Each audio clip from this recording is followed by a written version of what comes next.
Welcome to the DCTV News at Noon program. I'm Kendra Cook. Dolores County Broadcasting Network is the producer of DCTV with support from the Southwest TV Translator Association.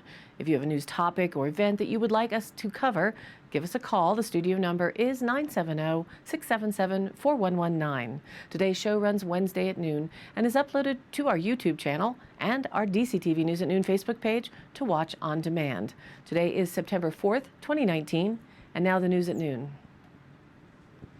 As reported in the Dove Creek Press, courtesy photo from Rochelle King. Heading into Labor Day weekend during the late morning on Friday, August 30th, a report was received of a single vehicle accident with injuries at mile marker 20.5 on Highway 141 near Slick Rock. The accident involved a tractor trailer that rolled over. Responding agencies to the scene were Egner Slick Rock Fire Department, Dolores County Sheriff's Office, San Miguel's Sheriff's Office, Dove Creek Ambulance Service, and Colorado State Patrol, including hazmat. The patient was transported to the Frontier Community Clinic in Dove Creek to meet with a care flight helicopter taking the patient to St. Mary's Hospital in Grand Junction. Highway 141 was closed for a couple of hours after the patient cleared the scene in order for Colorado State Patrol hazmat to be sure no radioactive materials were present. State Patrol investigated for radioactive materials. There was a concern that a lead pig may have been radioactive, and out of an abundance of caution, investigated to rule out any contamination of scene or personnel. All responders were instructed to get checked to be cleared after the scene. A decontamination unit was set up outside of Southwest Memorial Hospital emergency room. No radioactive contaminants were found to have affected the scene, responders, or patient. And an update from the Durango Herald on bears and traffic incidents. You might not believe this one. Bears caused 2 vehicle crashes in 2 days over Labor Day weekend in La Plata County involving the same Texas family. It blew my mind, said Roxanne Kaskak Pendleton, a member of the family. In the first crash, Ann Kaskak, age 57, and her husband Edward Kaskak, age 60, were on their way back to their RV in Silverton after attending the Four Corners motorcycle rally on Saturday night when a bear hit their 3-wheeled motorcycle. The couple had been vacationing in Colorado after Edward Kaskak's recovery from a liver transplant that had kept the two close to their hometown hospital for a long time. Kaskak Pendleton, the couple's daughter, said. The 400 to 600-pound bear was running across U.S. Highway 550 south of Trimble Lane when it hit the side of the trike, Kaskak Pendleton said.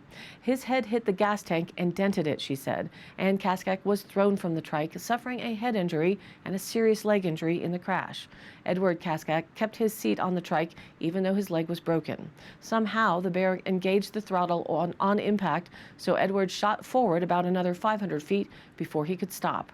Edward didn't see the bear hit him, so when he turned around, he saw his wife and the bear lying in the middle of the road, Kaskak said. The bear got up, ran away, and then collapsed in a ditch, she said. The weight of the trike likely saved the couple's lives because the vehicle didn't roll, she said. The two were also wearing helmets. The couple was immediately taken to Mercy Regional Medical Center, and then Ann Kaskak was airlifted to a hospital in Albuquerque. Her brain was swelling and it was bleeding, and they didn't have a neurosurgeon, she said. Edward couldn't go with Ann because of his leg injuries, Kaskak Pendleton said, but both were expected to recover. That might have been the end of the story, but Kaskak Pendleton was to have her own close encounter with a bear on Sunday night. Kaskak Pendleton flew Sunday into Durango from Houston to care for her parents. After retrieving her parents' RV and trike from Silverton, Kaskak Pendleton was driving with her father to Albuquerque on Highway 550 south of Bondad Hill about 6:30 p.m. when a bear ran across the road in front of them. Kaskak Pendleton had enough time to hit the brakes to avoid the bear, but then a strap on the trike she was hauling snapped, and the 29-foot RV she was towing fishtailed. The pickup and the RV jackknifed and slid off the road. Neither one was injured in this one-car incident. She called the same towing company, Bodine's Towing, that had helped with her parents' trike. Despite her bad luck, Kaskak Pendleton said she was thankful for all the help she received retrieving her parents' RV from Silver Lakes RV Park and after her crash. The cops and everybody we ran into was helpful and has been so nice. I can't thank them enough because I don't know how I would have done it otherwise, she said. Kaskak Pendleton was with her mom in the hospital Tuesday and expected both her parents to recover. and reported in the Journal with a photo, Jim Imiaga. U.S. Senator Cory Gardner visited the Aspen Wood Products Mill in Memphis on Tuesday as part of a tour of Colorado. The mill, owned and operated by David Sitton, was formerly the Western Excelsior plant, which burned down in 2016. Sitton purchased the business in 2018, salvaged and restored equipment, built a new warehouse for Excelsior mill operations, and cleaned the property. "We geared up fast and filled a market niche," Sitton said. "It took a lot of support from Memphis, First Southwest Bank, and many others to make it happen." The mill produces Excelsior and a shredded aspen product made from trees logged in from the San Juan National Forest. The material is packaged and sold for erosion control, wattles, air conditioners, packing material, and acoustic tiles. "It's impressive," said Gardner. "Operations like this help sustain the forest and create jobs for the community." Sitton has hired 30 workers, many from the former Excelsior plant. Business has been brisk, and he plans to hire 12 to 15 workers for a second shift. The former Western Excelsior mill had about 110 workers. A tour showed dozens of workers feeding aspen from a conveyor belt into a row of industrial shredders. The material is then fed into a hopper that packs it into long tubes that are rolled and stacked. Semi-trailers leave with the product while logging trucks with aspen arrive. Sitton partners with the National Forest to plan for aspen regeneration projects needed to support the mill's demand. Regarding the timber industry, Gardner noted his efforts to reauthorize the Collaborative Forest Landscape Restoration Program, which provides federal funding for forest management. He co-sponsored a bill that passed to prevent, quote, fire borrowing, a practice that took money away from National Forest timber sales to fight wildfires. Officials noted that the timber industry has found a foothold again in southwest Colorado. Montrose Forest Products committed to logging in the San Juan National Forest, the Memphis mill reopened, and a new wood manufacturer, Ironwood, plans a new plant just south of Dolores. "There's a market for more mills in the area, a lot of wood products that could be milled," Sitton said. "There's a ton of opportunity out there." And now let's take a look at the weather. Today, isolated showers and thunderstorms after 4 p.m., just a 10% chance for rain, mostly sunny and hot again with a high near 88 degrees. Tonight remains at a chance for precipitation at just 10%, isolated showers and thunderstorms before 9 p.m., partly cloudy skies with a low around 58 with south winds around 10 miles an hour. Then Thursday, isolated showers and thunderstorms in the afternoon, mostly sunny with a high near 87, southeast winds 5 to 10 miles an hour becoming west-southwest in the afternoon, but again there is a slim chance for precipitation at just 10%, and this continues into Thursday night with a 10% chance for showers and thunderstorms before 9 p.m., partly cloudy with a low around 57. Those southwest light winds around 5 miles an hour become calm in the evening, and now into Friday we see a 20% chance for showers and thunderstorms in the afternoon, mostly sunny with a high near 86 degrees, light and variable wind becoming west 5 to 10 miles an hour in the morning. By Friday night, our chance of showers and thunderstorms increases to 30%, mostly cloudy with a low around 56, and this remains the outlook for the weekend. Saturday, a 30% chance for showers and thunderstorms in the afternoon, partly sunny with a high near 84. Saturday night, a slight chance of showers and thunderstorms, partly cloudy, and a low of 56. And again, Sunday, a chance of showers and thunderstorms, mainly in the afternoon, mostly sunny with a high near just 82 as we start to feel the high temperatures cool off a bit. And Sunday night, a chance of showers, mainly before midnight, mostly cloudy, with a low around 50. And next week starts off well with some nice fall days. Monday, mostly sunny with a high near 77. Monday night, partly cloudy with a low around 49, and that may be a repeat for Tuesday as well. And now, back to the news. From the Durango Herald, photo Jerry McBride. Additional soaking pools, extended hours, and other upgrades are coming to Durango Hot Springs and Resort, formerly known as Trimble Spa and Natural Hot Springs, owners say.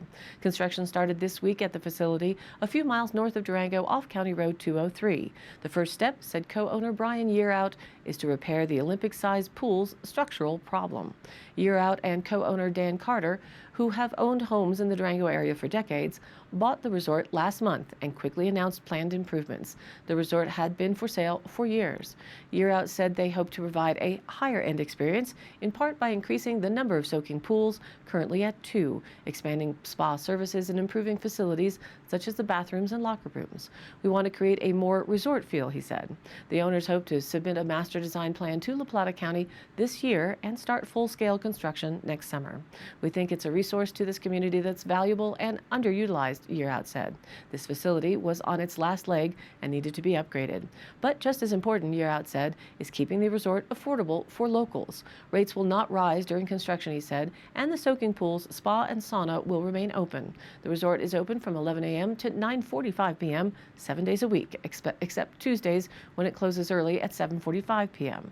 After construction is complete, Year Out said, admission prices likely will rise to reflect the owner's investment and to align with resorts in the area. Locals likely will be offered deals and memberships, he said. It's important for us to maintain our local base. We want to enhance their experience, not exclude them. They also said they hope to add features such as e-bike rentals and live entertainment. We're optimistic about the future of this place, Year Out said, and what's in store for longtime resident cats Albert and Spike. Year Out said they're staying put. Everyone has been asking about them, he said. They've been here forever, and there's no point taking away something that makes it enjoyable to be here.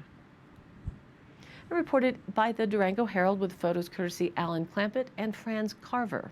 Nate, the young California condor that became famous after his wayward flight to Montezuma County from the Grand Canyon in 2014, is alive and well. Nicknamed Nate because on the wing tag number it's N and the number 8, the then 2-year-old male condor became well known as readers throughout the Southwest followed the epic 640-mile flight from the Grand Canyon through the Four Corners and then back over 9 days.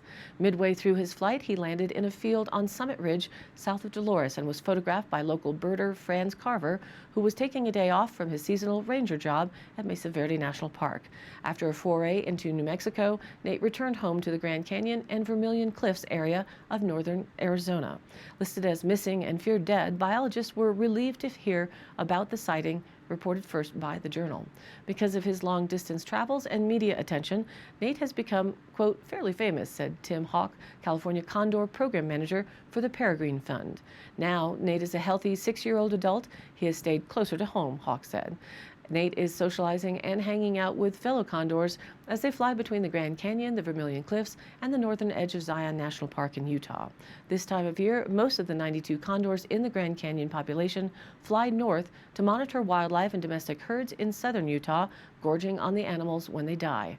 Nate has not done any more big exploratory flights and has been staying with the flock, Hawk said.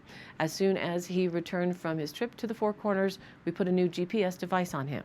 And although the GPS device stopped working last summer, Nate still wears a radio transmitter.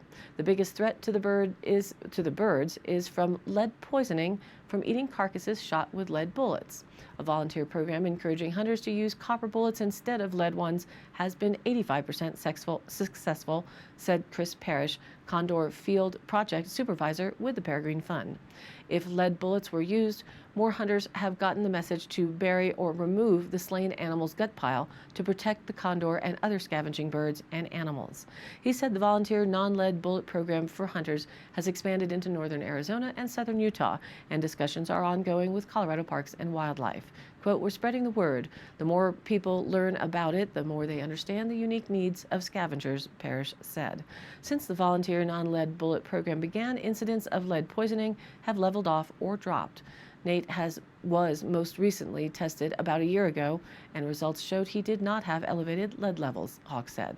He was bred in captivity and hatched at the San Diego Zoo and then released into the wild in 2014. The California condor is the largest North American land bird with a wingspan of 9.8 feet.